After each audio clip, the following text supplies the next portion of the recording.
초막절 주인이신 예수님께서 예루살렘에 가셔서 이제 열심히 하나님의 말씀을 전했습니다. 그러나 사실은 아주 위험한 상황이었죠. 예수님을 죽이려고 하는 유대 종교 지도자들이 있었기 때문입니다. 그럼에도 불구하고 예수님은 담대하게 복음을 전하셨습니다. 유대 종교 지도자들의 입장에서 예수님은 어떤 분이었을까요? 굉장히 불편한 존재. 그렇죠? 그래서 오늘 20절에 보면은 중간에 뭐라고 얘기하냐면 당신은 귀신이 들렸소라고 말합니다. 여러분 이 말은요 가장 심한 욕이에요. 하나님을 섬기는 이스라엘 백성들에게 있어서 너 귀신 들렸어라고 하는 말은 가장 아주 상스러운, 가장 나쁜 저주의 욕입니다. 유대 종교 지도자들이 예수님이 너무 싫은 거예요. 싫어도 너무 싫은 거예요. 23절 마지막에도 보면은 너희가 어찌하여 나에게 분개하느냐라고 말씀하세요. 여기서 분개하느냐 이 말은 미칠 정도로 화가 나 있는 상태를 말하는 거예요. 니네 나한테 왜 그렇게까지 화를 내고 있느냐? 너무 싫다는 거예요. 극도의 분노 상태. 유대 종교 지도자들의 입장에서 예수님은 정말 출신도 갈릴리 지역 자체를 얕잡아 봤고 그곳에서도 나사렛이라고 하는 아주 시골 동네, 사람 인구도 얼마 되지 않는 동네, 랍비 교육을 제대로 받지도 않았던 예수님에 대한 아주 불편한 마음이 있었던 거예요. 그런데 예수님이 가는 곳마다 사람들이 막 너무나도 많이 예수님을 쫓아다니고 주님의 말씀에 고개를 끄덕이고 추종자가 생기고 하니까 너무 싫은 거예요. 우리가 이제 이들의 감정을 이해하기에 좀 좋은 것은 비유하기 좋은 대상이 있다면 아마 신천지의 이만희 교주를 한번 생각해 볼 수 있을 것 같아요. 여러분들은 어떻게 생각할지 모르겠지만 목회자인 저나 또 많은 우리 성도님들 가운데 너무나도 분노하는 사람 아닙니까? 저 할아버지가 자기가 보혜사 성령이라고 말하고 다니잖아요. 그리고 자기만 특별한 하나님의 계시를 받아서 성경을 해석할 수 있다라고 하는데 신도들이 막 몰려요. 지금 공식 집계된 신천지가 24만 명 정도라고 하는데 물론 뭐 30만 명 이상 될 거라고 예상은 합니다. 24만 명 가운데 20대가 10만 명이라는 거예요. 40%가 넘는 숫자가 20대 여러분들 나이대의 청년들이 저기에 미혹이 돼가지고 정말 그 영혼을 뺏기고 있는 상황이에요. 또 중고등부 어린 아이들도 아주 포교 대상이 돼서 어른들은 별로 없어요. 젊은이들이 너무나도 많이 미혹을 되고 있을 때 저 이만희 교주는 얼굴만 봐도 짜증이 나고 너무 분노를 유발하는 사람이죠. 유대 종교 지도자들이 예수님을 바라봤을 때 이런 느낌, 이보다 더한 느낌을 받았다는 겁니다. 자, 그렇게 유대 종교 지도자들이 예수님에 대하여 분노할 때 그렇다면 예수님은 유대 지도자들을 뭐라고 말하는지 오늘 19절 중반에 보면은 앞에 다 같이 읽어보겠습니다. 주님의 평가예요. 시작. 너희 가운데 율법을 지키는 사람이 한 사람도 없다. 단 한 사람도 율법을 지키는 자들이 없다. 너희 종교 지도자들 중에 없다. 야, 굉장히 처참한 평가 아니에요? 유대 종교 지도자들은 율법을 생명보다 귀하게 여겼어요. 율법이 전부였어요. 모세가 그들에게 남겨주었던 율법, 토라라고 하죠. 그 토라를 딸딸딸딸 외웠고 그 율법을 지키는 것은 물론 구전으로 내려왔던 이 율법이 이제 여러 시대적인 상황 속에서 랍비들을 통하여 해석되어진 그런 구전 율법까지도 철저하게 지켰던 사람들이 바로 종교 지도자들이었어요. 율법으로 살아가는 이들에게 예수님의 평가는 뭐냐면 한 사람도 너희 중에 율법을 지키는 사람이 없다. 굉장히 충격적인 말씀을 하고 있다는 겁니다. 저는 오늘 여러분들과 주님의 이 말씀이 의미하는 세 가지 의미에 대해서 좀 나누려고 해요. 자, 첫 번째, 이 말의 의미는 뭐냐면 우리 노란색 1번 읽어보겠습니다. 시작. 유대 종교 지도자들의 성경 해석이 잘못됐다는 거예요. 너희가 율법을 잘못 해석했기 때문에 너희들은 율법을 지키는 사람이 없는 거야. 구체적인 예를 오늘 말씀에서 들어요. 여러분, 유대 종교 지도자들이 예수님을 죽이고 싶은 많은 이유 중에 실질적인 명분이 있었어요. 그게 뭔지 아십니까? 우리가 앞에서 있었는데 요한복음 5장에 보면은 안식일에 38년 된 병자를 고쳐줬잖아요. 그것이 명분이었습니다. 원래 안식일에 위급한 병자가 아니라 만성 질병 환자는 고치지 못하도록 이들의 어떤 구전으로 내려오는 율법에 되어 있었어요. 그런데 예수님이 안식일 규정을 어겼다는 거죠. 안식일 규례를 어겼다는 거예요. 그래서 예수님을 죽이려고 했는데 예수님이 이제 이것을 설명해 주는 겁니다. 너희들의 그 법이 얼마나 잘못됐는지 내가 설명하겠다. 자, 22절 앞에 있는 부분 시작. 거기 전에 화면에 있어요. 그 22절. 이전 화면 PPT 다시 넘어가 주세요. 자, 아래쪽에 모세가 시작. 모세가 너희에게 할례법을 주었다. 이 때문에 너희는 안식일에도 사람에게 할례를 준다. 여러분, 할례가 뭐예요? 우리 남자의 성기의 표피를 칼로 베어내는 것입니다. 이 할례법은 이스라엘 백성이 이제 다른 이방인들과 구별된 백성이라고 하는, 선택받은 백성이라고 하는 그 언약의 표시였죠. 이 할례를 하는데 할례는 매우 중요한 의식이기 때문에 안식일에도 행했다는 거예요. 안식일에 할례하는 것은 죄가 아니었어요. 그런데 예수님이 38년 된 병자를 고친 것은 못하게 했다는 거예요. 자, 23절을 읽어보겠습니다. 시작. 모세의 율법을 어기지 않으려고 사람이 안식일에도 할례를 받는데 내가 안식일에 한 사람의 몸 전체를 성하게 해 주었다고 해서 너희가 어찌하여 나에게 분개하느냐. 자, 여기서 한 사람의 몸 전체라고 말할 때 이 몸 전체는 육체뿐만 아니라 영혼, 정신, 한 사람의 인격 전체를 말하는 거예요. 한 사람을 전인적으로 예수님이 치유해 주셨는데 그래서 이 38년 동안이나 저주 가운데 있었고 자유를 누리지 못하고 고통 가운데 있었던 이 한 사람을 자유케 해준 이 기적을 너희들은 하지 못하게 하고 그 할례를 행하는 것은 할 수 있게 한 것이 이게 맞는 말이냐라는 거예요. 할례보다도 한 사람 영혼을 이렇게 완전하게 고친 것이 더 중요한 일이 아니겠느냐.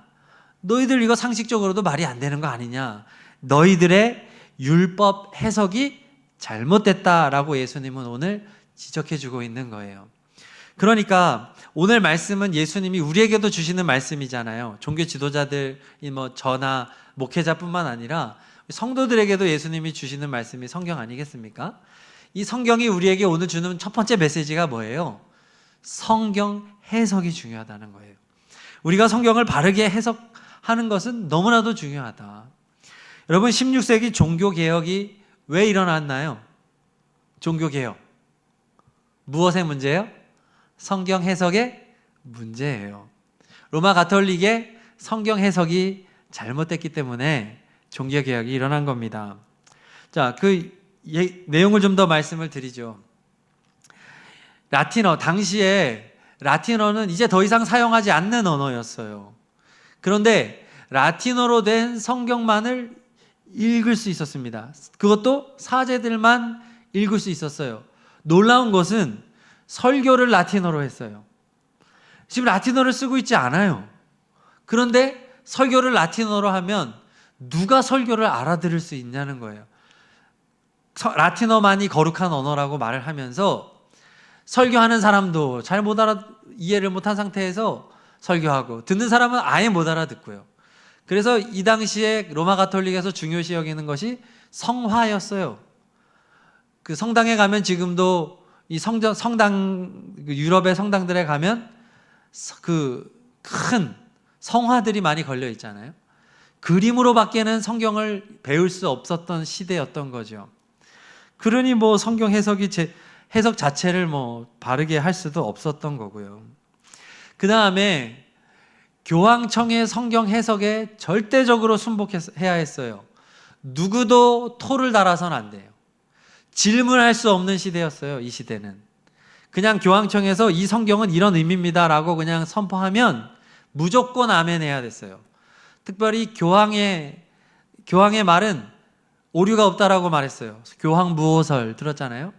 저도 몇 번 얘기한 것 같은데 교황이 공적으로 선포한 내용에는 오류가 없기 때문에 성경과 동등한 권위를 부여했어요. 그러니 뭐 성경 해석을 아무리 잘못해도 분별할 수 있는 사람도 없고 반박할 수도 없고, 여러분 반박했다가는 그냥 끝나는 거예요. 교황은 황제 위에 있었던 사람이에요.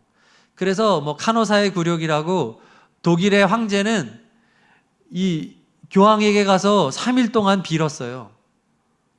자기 고해성사 좀 받아달라고. 그런 유명한 역사적인 굴욕을 선사하면서 종교가 정치 위에 있고 아주 무소불위의 권력을 가지고 있었던 시대가 바로 중세시대였단 말이에요. 누구도 성경을 해석할 수 없고 누구도 질문할 수 없었어요. 이 말씀의 의미가 뭐죠? 왜 이렇게 해석하시죠? 이건 아닌 거 아닌가요? 누구도 질문할 수 없었던 시대. 그 대표적인 이제 성경의 잘못된 해석 중에 몇 가지만 또 말씀을 드리면, 먼저 성모라는 단어예요. 여러분 성모 누구에게 붙이는 표현입니까? 성모 마리아잖아요. 우리가 성부, 성자, 성령, 그리고 여기는 성모라는 단어를 붙였는데, 이 성모라는 단어가 단지 예수님을 낳았다라고 하는, 인간 예수를 낳았다라고 하는 성모가 아니고 이 성은 하나님을 뜻하는 거예요. 그러니까 성모 마리아는 하나님을 낳은 어머니란 얘기예요. 그러니 이미 성모라고 하는 단어부터가 매우 우상숭배의 언어라는 거예요. 이 잘못된 표현이죠. 그리고 마리아가 평생 동정, 처녀였다라고 말해요. 예수님을 낳은 거 말고는 평생 죽을 때까지 아이를 낳지 않았다고 가톨릭은 말하고 있어요. 근데 여러분 성경에 지난번에 제가 나눴죠? 예수님의 동생들이 있었습니까? 없었습니까? 있었다니까요. 예수님의 동생 야고보가 야고보서를 썼어요. 성경은 분명히 예수님의 동생이 있고 그의 어머니는 마리아라고 말하지만 성모라는 호칭을 붙이고 마리아를 숭배하기 위하여 교황이 마리아의 동정서를 만들어냈어요. 그리고 누구도 이거에 토를 달지 못해. 그 다음에 세 번째, 마리아는 죽음을 보지 않고 승천했다고 말해요. 가톨릭은 그걸 믿어요. 여러분 성경에 그게 있습니까? 없잖아요. 성경에 없지만 교황이 선포했기 때문에 성경과 동등한 그런 지위를 가지고 있죠. 네 번째, 연옥이 있다는 거예요. 연옥은 천국도 아니고 지옥도 아닌 중간지대를 말해요. 사람이 죽으면 연옥에서 대기하고 있다. 그래서 왜 연옥을 만들었냐 하면, 연옥에 죽은 사람이 가 있을 때 남아있는 가족이 이 면죄부를 사면 동전이 딸랑하고 떨어지는 순간 연옥에서 대기하고 있던 우리 아버지 어머니가 천국으로 들어간다는 거예요. 그러니까 이 땅에 남아있는 그 신도들에게 헌금을 내게 하는 수단으로 연옥이라고 하는 것을 만들어서 선포한 거죠. 성경에 어디 연옥이 있어요? 그래서 다섯 번째, 면죄부 사면 죽은 가족이 연옥에서 천국 간다. 내 아버지 어머니가 내가 헌금 내면 천국 갈 수 있다는데 헌금을 어떻게 안 해요? 그렇죠? 엄청난 빚을 져서라도 헌금을 할 수밖에 없는 구조로 만든 거예요. 근데 여러분 왜 이렇게 헌금을 많이 내게 만들었을까요? 거대한 성당을 짓고 또 사제들이 교황과 추기경과 주교와 사제들이 엄청난 부를 누리기 위해서, 그리고 당시에 사제들, 추기경, 그리고 주교들은 이 성직을 사기 위해서 어마어마한 금액을 지불했어요. 성직을 매매하는 시대였기 때문에 뭐 흑사병이라든지 이런 것으로 죽어가는 사제들이 많았기 때문에 계속해서 사제를 뽑아가는 상황 속에서 성직을 매매했던 시대에 이 본전을 뽑기 위해서 면죄부를 열심히 판 거예요. 사제들이 자기가 썼던 돈을 다시 회수해야 되니까. 그랬던 시대가 바로 중세 시대였던 거예요. 이 시대 가운데 종교개혁이 일어날 수밖에 없던 거죠. 결국 종교개혁은 어디로 돌아가자는 거예요? 성경으로 돌아가자는 겁니다. 루터로 시작했죠. 물론 그 전에도 많은 움직임이 있었지만 본격적인 시작은 이제 루터라고 말을 합니다. 루터가 지금 이 중세 교회가 잘못됐다, 가톨릭이 잘못됐다라는 것을 어떻게 알았나요? 루터가 누가 말해준 것이 아니라 성경을 통해 한 거예요. 루터는 라틴어를 공부했으니까 성경을 라틴어로 공부해서 열심히 공부를 해보니 성경이 말하여 주는 것과 지금 가톨릭에서 말하는 내용은 너무나 일치하지 않는다는 것을 성경을 통해서 깨달은 거예요. 오늘 말씀도 요한복음 말씀이잖아요. 루터가 요한복음 말씀도 읽었겠죠. 루터는 하나님을 알 수 있는 것은 오직 예수 그리스도에 대한 바른 지식이라는 것을 알았어요. 오늘 요한복음 7장 28절 29절 읽어보겠습니다. 시작. 예수께서 성전에서 가르치실 때에 큰 소리로 말씀하셨다. 너희는 나를 알고 또 내가 어디에서 왔는지를 알고 있다. 그런데 나는 내 마음대로 온 것이 아니다. 나를 보내신 분은 참되시다. 너희는 그분을 알지 못하지만 나는 그분을 안다. 나는 그분에게서 왔고 그분은 나를 보내셨기 때문이다. 누가 자기를 보냈다는 거예요? 하나님 아버지, 성부 하나님이 나를 보냈고 너희는 성부 하나님을 모르지만 나는 알고 있다라고 예수님 말씀했어요. 하나님을 완전하게 안다. 이 안다는 것은 지식적인 알을 말하는 게 아니라 경험적인 알을 말하는 거예요. 체험적인 알, 부부의 알을 말하는 건데 예수님만큼 하나님을 완전하게 아시는 분은 없잖아요. 성경이 그것을 증언해 주는 거예요. 루터는 그것을 알았던 거예요. 아, 하나님 아버지, 성부 하나님을 우리에게 계시해 주는 분은 예수 그리스도, 하나님의 유일하신 아들 밖에는 없구나. 이것을 루터가 깨달은 거예요. 성경을 통해 발견한 거예요. 그러므로 성부 하나님과 우리 인간 사이에 교황이 들어갈 수 없구나. 추기경이나 주교나 성모 마리아나 성인들이 하나님과 우리 사이에 끼어들 수 없구나를 깨달은 거예요. 성직자와 평신도는 구분이 없구나를 알게 된 거예요. 성직자는 성스러운 사람이고 평신도는 그냥 보통 서민 이런 식의 구조를 깨뜨린 거예요. 그래서 만인 사제 들어보셨나요? 모든 하나님을 믿는 백성들은 다 사제라는 거예요. 우리 모두가 다 하나님으로부터 하나님과 인간 사이에 들어갈 수 있는 분은 오직 예수 그리스도 한 분밖에 없구나. 그리고 모든 성도들은 어떤 목회자도 있고 성도도 있고 직분이 다르지만 예수 그리스도 안에서 형제와 자매로 평등하다라고 하는 진리를 깨달은 거예요. 성도의 높고 낮음은 없다는 거예요. 피부색에 따라서, 지위에 따라서, 돈에 따라서 갈릴 수 없다는 것을 알게 된 거예요. 그래서 루터가 1517년에 독일 사람이에요. 비텐베르크 성당에 그쪽에 95개조 반박문, 면죄부라든지 현재 이 잘못된 부분에 대해서 질문을 던지는 거예요. 이것은 아니다. 어떻게 강압적으로 그렇게 너희들은 우기지만, 가톨릭에서 우기지만 나는 이것에 반대 의견을 던진다. 95개조의 반박문을 비텐베르크 성당문에 붙임으로써 종교개혁이 이제 신호탄이 하여튼 어떻게 그렇게 해서 신호탄을 올렸다는 거죠. 그래서 이제 마틴 루터가 이제 그 종교개혁을 시작하면서 제일 먼저 한 게 뭘까요? 당연히 제일 먼저 한 게 뭘까요? 이 질문을 던지고 이제 가톨릭에서는 처음에는 무시했었어요. 그러나 이 영향력이 점점 커지게 되자 그를 파문하려고 하고, 이 파문은 당시에 누구든지 이 사람을 죽일 수 있다는 거예요. 굉장히 위험한 상황으로. 그래서 루터는 이제 몰래 숨어서 무엇을 했느냐? 바로 성경 번역을 시작한 거예요. 독일어로 된 성경을 번역하기 시작해서 1522년 독일어로 된 신약 성경을 이제 처음으로 펼쳐냈고, 그 다음에 놀랍게도 하나님께서는 인쇄술을 준비시키셨습니다. 1450몇 년도 구텐베르크라고 하는 사람을 통해서 독일 인쇄술이 시작이 됐잖아요. 그것이 이제 불과 몇십 년 후에 마틴 루터의 신약 성경, 독일어 신약 성경과 인쇄술이 만나서 이제 성도들에게 독일어 성경, 누구나 이해할 수 있는, 정말 배우지 못한 사람들도 쉽게 이해할 수 있는 독일어 성경이 편찬이 됨으로써 종교개혁에 불이 붙게 된 겁니다. 그리고 이 종교개혁의 불은 끌 수가 없게 된 거예요. 왜? 성도들이 성경을 읽기 시작했기 때문에 그렇습니다. 이제 질문하는 사람이 되기 시작했던 거예요. 성경을 통해 질문하기 시작하자 이 불은 누구도 끌 수 없게 됐고, 가톨릭은 이것을 이길 수 없게 되었고, 결국 우리가 지금 믿고 있는 개신교가 시작이 된 것입니다.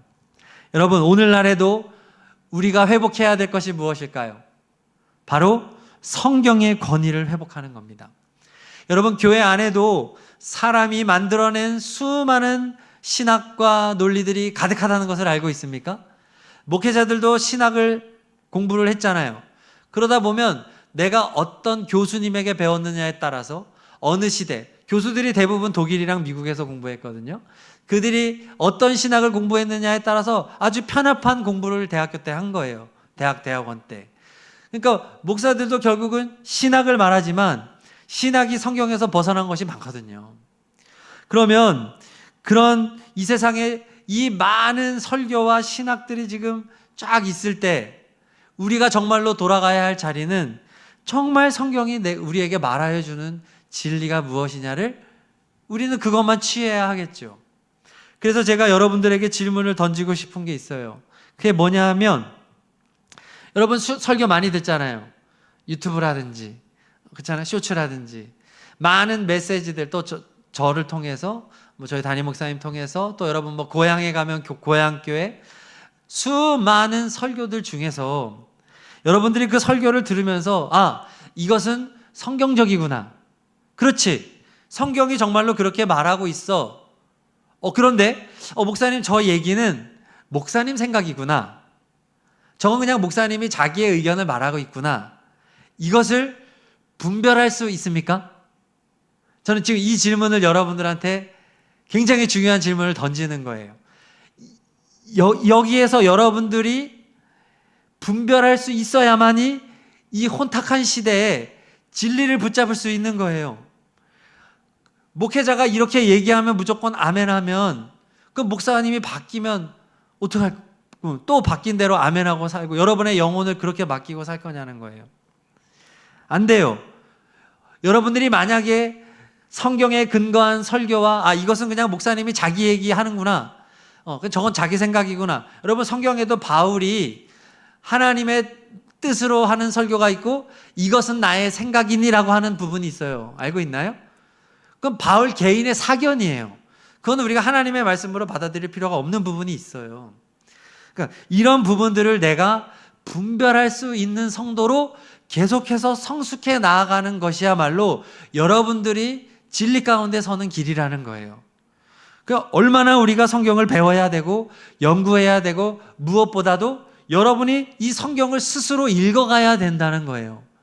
그리고 성경은 여러분, 여러 개의 번역본을 비교해서 읽으면 웬만한 부분은 이해가 가요.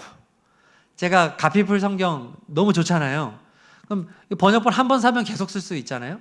그럼 여러 번역본 사가지고 밑에 클릭해서 본문 몇 절부터 이렇게 선택한 다음에 역본 비교를 누르면 쫙 뜹니다. 영어도 뜨고 요즘엔 또 원어 사전까지 있어요.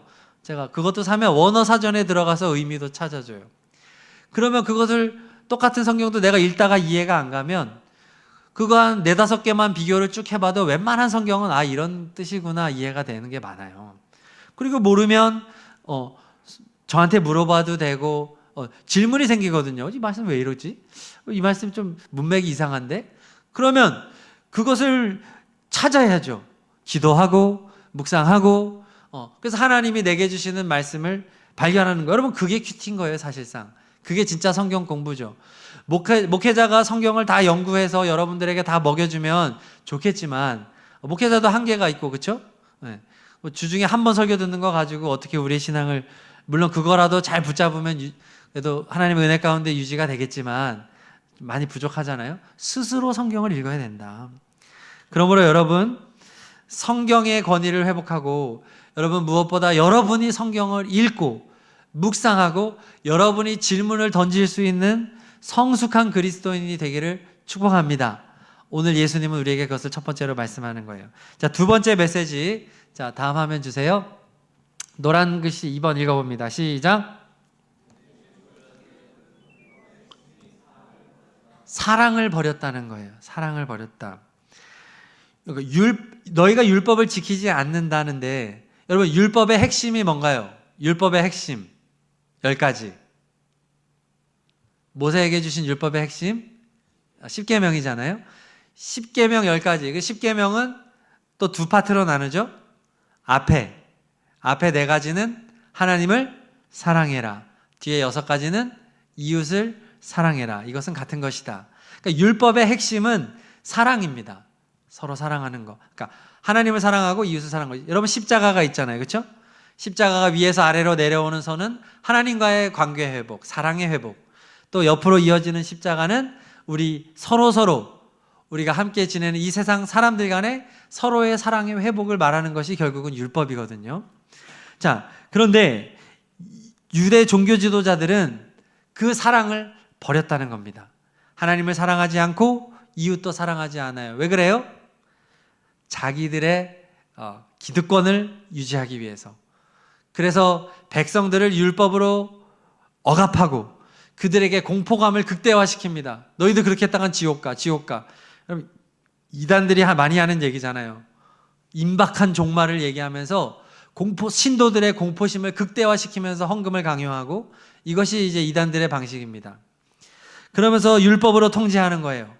헌신해, 봉사해, 마음대로 통제하는 겁니다.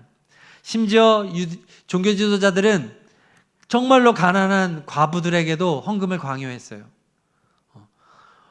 과부가 지금 당장 먹고 살 것이 없는 사람한테 헌금을 안 내면 하나님 앞에 받을 수 없다는 거예요. 하나님이 너희의 예배를 받아주지 않는다는 거예요. 그러면 지금 당장 먹어야 되는 그 돈으로 헌금을 해야 되는 비참한 상황에 놓이게 만들었던 거예요. 그리고 당시의 제사장들은 가장 부유한 계층에 속하는 사람들이었고, 얼마나 잘못된 모습, 사랑이 없잖아요. 그렇게 이웃을 핍박하고 하는데 결국 그것이 어디로 이어집니까? 이웃을 미워하는 그 미움이 하나님의 아들이신 예수 그리스도를 향하잖아요. 예수님이 지금 오늘 말씀 19절 뭐라고 말씀하세요? 어찌하여 나를 죽이려고 하느냐? 이거 뭐가 없다는 얘기예요? 사랑이 없다는 얘기야. 너희들은 사랑을 버렸다는 거예요. 너희들 안에 사랑이 없는데 어떻게 너희들이 율법을 지키겠냐는 거예요. 예수님은 오늘도 우리에게 물어보는 거예요. 너희들 안에 사랑이 있니? 너희들 정말 하나님을 사랑하니? 너희들 정말 나를 사랑하니? 너희들 서로 사랑하니? 너희들 서로를 돌아보고 있니? 너희들 서로 용서해주고 있니? 그러나 이 세상을 살아가는 이 땅에 너무 많은 그리스도인들은 사랑으로 살아가지 않잖아요. 미워하고 헐뜯고 분노의 힘으로 살아가고 정죄하고 편을 만들고 패를 가르고 너는 너 나는 나 끼리끼리, 이것은 하나님의 방식이 아니라는 것입니다. 종교개혁도 결국은 무엇의 회복이냐 하면 사랑의 회복이에요. 가톨릭을 통해서 누가 사랑을 느낍니까? 억압과 핍박과 헌금을 강요하고 면죄부를 팔고, 심지어 십자군 전쟁의 군인을 모집하기 위해서 군인들에게는 면죄부를 무상으로 준 거예요. 그러니 안 갈 수가 없는 거예요. 당시에는 너무 많이 죽어가는 시대였기 때문에 천국 가기 위해서, 이 면죄부를 받기 위해서 돈은 없으니까 그냥 군인으로 지원을 하는 거예요. 이 전쟁이 무슨 전쟁인지도 모르고 그냥 십자군에 그렇게 강제적으로 뽑혀가서 그 많은 젊은이들이 죽어간 것입니다. 사랑이 없는 거예요. 사랑이 없는. 근데 종교개혁가들은 성경을 통해서 무엇을 발견했냐 하면 하나님의 사랑을 발견한 것입니다. 바로 예수 그리스도시죠. 예수님이 우리를 얼마나 사랑했는가. 하나님이신 예수님이 어떻게 인간이 되실 수가 있는가. 그분이 어떻게 내 안에 거하실 수 있는가. 그 예수님을 생각하는 건전한, 정말 성숙한 그런 운동이 바로 종교개혁이었던 거예요. 사랑의 회복. 그래서 종교개혁을 통해서 이제는 개신교가 시작이 되면서, 개신교는 가톨릭하고는 완전히 다른 초대교회의 움직임들이 일어나는 거예요. 서로 사랑하는 공동체, 이제는 서로 담을 쌓는 공동체가 아니라 담을 헐어버리고 이제 서로를 용납하고 용서하고 함께 떡을 떼는 공동체로 다시 새로워지는, 그것이 바로 종교개혁이었던 거예요. 하나님은 오늘도 우리가 사랑으로 살아가기를 원하고 계십니다. 그것은 성경 안에 계신 예수 그리스도를 통해서만 가능하다라는 말씀인 것입니다. 그래서 오늘 말씀 두 번째 의미는 유대 종교 지도자들이 사랑을 버렸다는 것을 말하는 것이고, 자, 마지막 세 번째 의미는 우리 노란 3번 읽겠습니다. 시작. 유대 종교 지도자들은 구원받을 수 없다는 거예요. 자, 34절 읽겠습니다. 시작.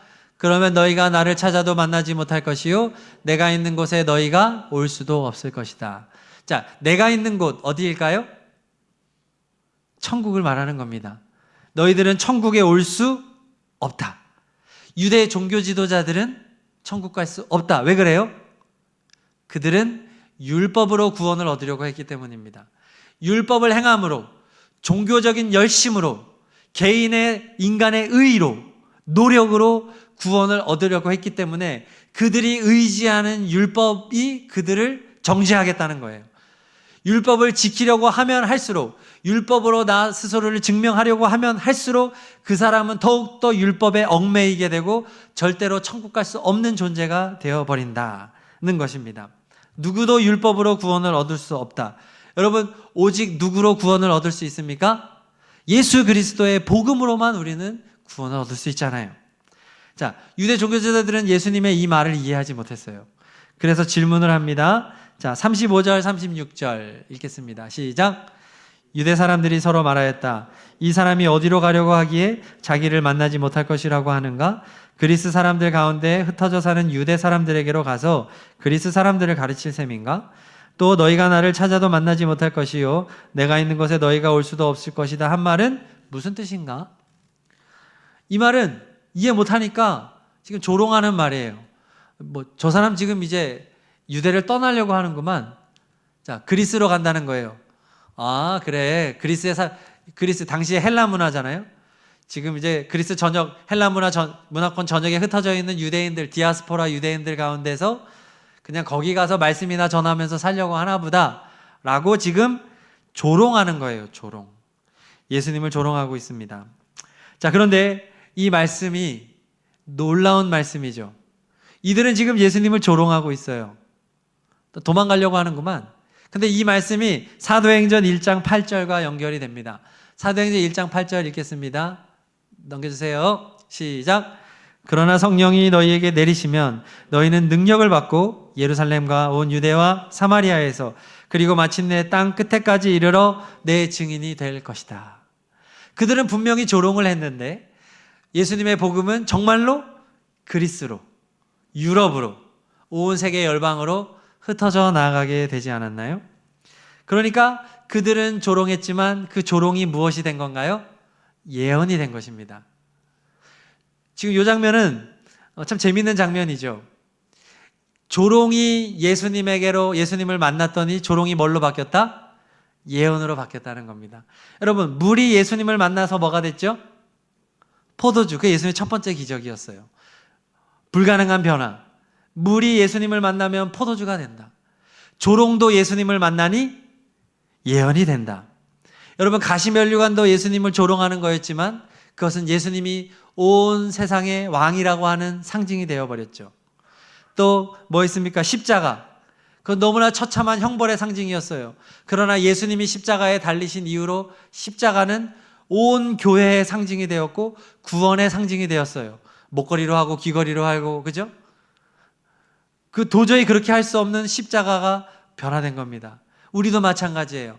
도저히 우리의 힘으로는 구원받을 수 없는, 우리는 처참한 죄인이에요.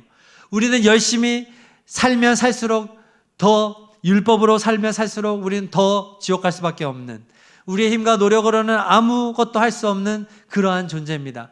그러한 우리도 예수님을 만나면 어떻게 됩니까? 구원받습니다. 우리의 모든 죄가 예수님에게 가기 때문에 그렇죠. 여러분, 예수님을 만나야 구원받는다는 얘기예요. 구원은 율법에 있지 않다는 거예요. 오늘 예수님은 그걸 말해 주는 거죠. 자, 말씀을 정리하겠습니다. 예수님이 유대 종교 지도자들에게 말했어요. 너희 가운데 율법을 지키는 사람은 한 사람도 없다. 이 말씀은 오늘 우리에게 세 가지 질문을 던진다는 거였어요. 첫 번째, 무슨 질문이었나요? 당신은 성경 말씀을 바르게 믿고 있습니까? 여러분, 사람이 만들어낸 가르침이 아니라 예수 그리스도에게 정말로 우리에게 하는 성경 말씀을 여러분은 정말로 붙잡고 있습니까? 그것을 분별할 수 있습니까? 여러분들 그 정도의 수준에 반드시 올라가야만 합니다. 신앙은 정체되어 있어서는 안 돼요. 누가 끌어줘야만 갈 수 있는 신앙이 돼서는 안 됩니다. 여러분, 성장해야 돼요. 어렸을 때는 주는 음식을 받아 먹지만 여러분이 성장했을 때는 이제 여러분이 음식을 해 먹을 수 있어야 돼요. 그리고 다른 사람을 먹일 수 있어야 돼요. 성숙한 그리스도인은 다른 사람에게 성경을 먹일 수 있는 사람이 돼야만 하는 것입니다. 여러분들 수많은 말씀들을 분별할 수 있어야 됩니다. 저 목사님 자기 얘기하네? 저건 아니야. 그렇지. 이건 성경하고 일치해. 아멘. 여러분, 반드시 이 구별을 할 수 있는 성숙한 그리스도인이 돼야만 하겠습니다. 성경을 사랑하는 사람, 날마다 성경을 읽는 사람, 성경에 미친 사람, 성경에 중독된 사람이 돼야 된다. 오늘 이 질문을 예수님 우리에게 던지시는 것입니다. 자, 두 번째 질문이 있습니다. 시작. 당신은 예수 그리스도의 사랑으로 살고 있습니까? 복음은 우리의 마음을 변화시킵니다. 복음은 사랑으로 변화시키는 것입니다. 내가 오늘을 살아갈 때 하나님을 사랑하는 마음, 이웃을 사랑하는 마음이 없으면 나는 가짜입니다. 복음은 나를 사랑으로 충만하게 만들어줘요. 불가능한 사랑을 가능하게 만들어요. 그래서 원수를 사랑하게 되는 것입니다. 원수를 사랑하는 것은 절대로 노력으로 할 수 없는 영역입니다. 그것은 복음으로만이 가능한 것입니다. 하나님의 원수된 나를 사랑하신 예수님의 사랑을 받아들이고 그 사랑으로 충만하신 사람만이 원수를 사랑할 수 있는 것입니다. 나는 사랑으로 살고 있는가? 자, 세 번째 질문입니다. 시작. 당신은 예수님을 믿음으로 구원받은 사람입니까? 종교적인 사람으로 나는 살아가고 있지는 않은가? 율법적인 사람은 아닌가? 이거 해야 하고 저거 해야 되고 통제하고 뭔가 율법적인 것에 얽매여 있는 사람은 아닌가? 그래서 자유함이 없고 평화가 없고 그러한 삶을 살아가고 있지는 않은가? 복음은 그러한 것이 아닙니다. 복음은 자유로운 것입니다. 복음은 우리에게 너무나도 많은 문을 열어놓고 우리가 마음껏 하나님을 섬기고 사랑할 수 있게 해주고 하나님의 길을 갈 수 있게 해주는 것입니다. 우리에게 요구되는 것은 오직 예수 그리스도를 향한 바른 믿음인 것입니다. 오늘 말씀은 이 세 가지의 질문으로 마치고 있는 것입니다. 오늘 말씀이 여러분들의 삶 가운데 적용되어지는 은혜가 있기를 바라요. 이 시간 찬양하고 우리 기도하도록 하겠습니다. 우리의 내 마음으로는 온전한 이 길을 갈 수 없으니 하나님의 은혜를 구합니다. 예수님, 내 마음을 온전케 하여 주십시오 하는 마음으로 우리 다 함께 찬양하겠습니다. 주님 마음 내게 주소서. 조명을 좀 꺼주세요.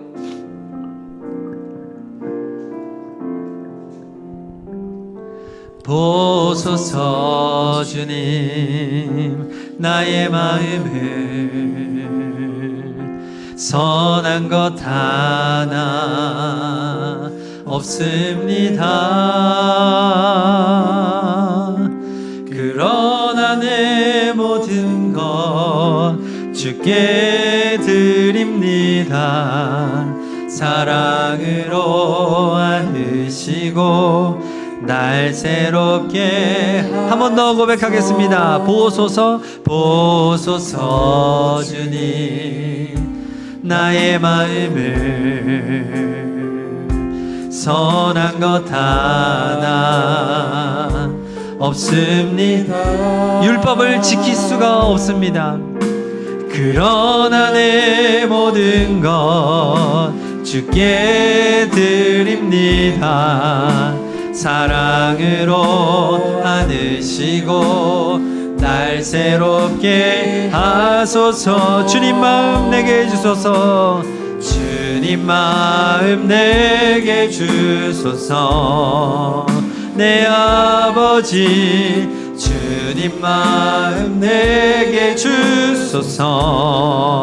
나를 향하신 주님의 뜻이 이루어지도록 주님 마음 내게 주소서. 주님 마음 내게 주소서. 주님 마음 내게 주소서.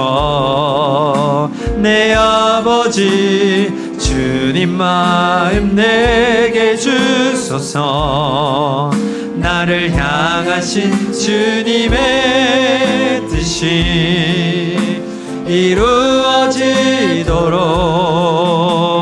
주님 마음 내게 사랑을 가르쳐 주소서. 내게 사랑을 사랑으로 살기를 원합니다. 주님, 당신의 마음으로 용서하게 하소서. 주의 성령 내게 채우사 주의 길 가게 하소서. 주님, 당신 마음 주소서. 주의 성령 내게 채우사 주의 성령 내게 채우사 주의 길 가게 하소서.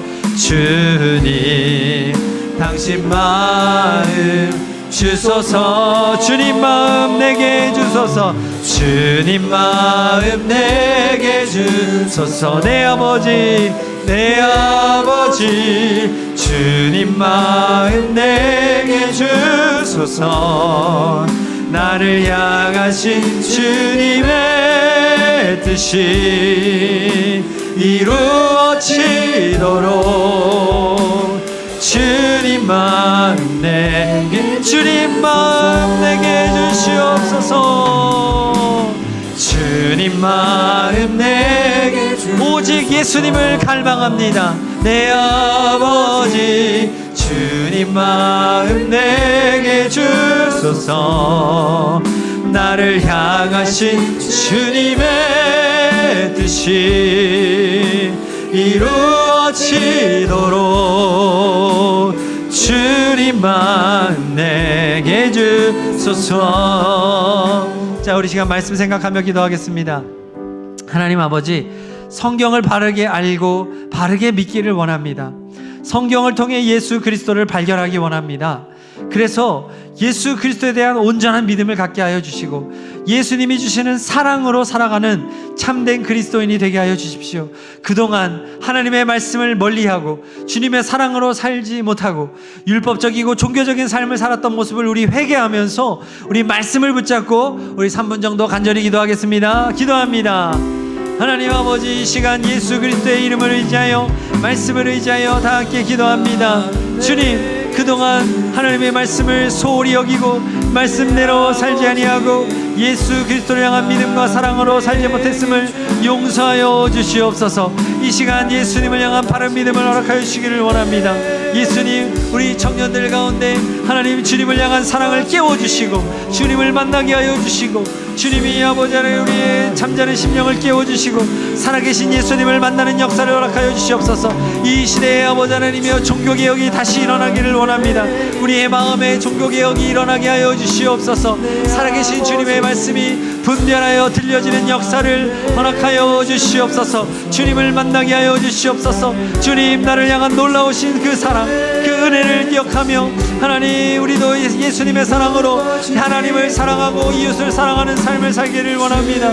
우리 유대 종교 지도자들처럼 어리석은 삶, 구원이 없는 삶, 하나님 예수님이 인정하지 않는 삶을 살지 아니하도록 오늘도 우리를 불쌍히 여겨 주시옵소서. 예수님, 우리를 살려 주시옵소서. 예수님, 우리를 구원하여 주시옵소서. 주님과 함께하며 주님의 말씀, 주님을 알아보는 눈을 허락하여 주시고 주님을 따라가는 탐대함을 허락하여 주시고 아버지, 죄악된 우리를 아버지 하나님 깨뜨려 주시고 죽여 주시옵소서. 나의 옛사람은 십자가에 이미 죽었음을 고백합니다. 주님, 더 이상 아버지 하나님의 율법에 얽매이는 삶을 살지 않게 해주시고 참 자유인으로 살아가는 우리가 되기를 원합니다. 믿음으로 살아가는 우리가 되기를 원합니다. 우리 청년들의 마음 가운데 진리의 빛을 비추어 주시고 아버지 하나님 깨워주시고 빛을 보게 하여 주시고 살아계신 하나님을 경험하며 그 말씀이 우리를 깨우고 우리를 변화시키고 우리의 인생을 놀랍도록 인도하여 주시는 은혜를 누리게 하여 주시옵소서. 하나님 오늘 우리와 함께 하심을 믿습니다. 하나님, 오늘도 우리를 깨우시고 우리를 붙드시고 우리로 질문을 주시고 하나님 진리를 향하여 나가게 하시는 좋으신 하나님이심을 믿습니다. 하나님, 뜨거운 심령과 열정으로 청년의 다운 청년 청년의 모습으로 뜨겁게 하나님을 사랑하는 진리의 일꾼들이 되게 하여 주시옵소서. 어린아이들부터 어르신에 이르기까지 믿음으로 승리하며 믿음으로 살아가는 하나님의 백성들이 되기를 간절히 소망합니다. 아버지, 우리를 불쌍히 여겨 주시옵소서. 아버지, 우리 한 사람 한 사람을 불쌍히 여기시고 만나 주시옵소서. 충만케 하여 주시옵소서. 말씀으로 역사하여 주시옵소서. 오 주님 인도하시기를 원합니다. 오 주님 믿습니다. 예수 그리스도의 이름으로 기도합니다. 아멘.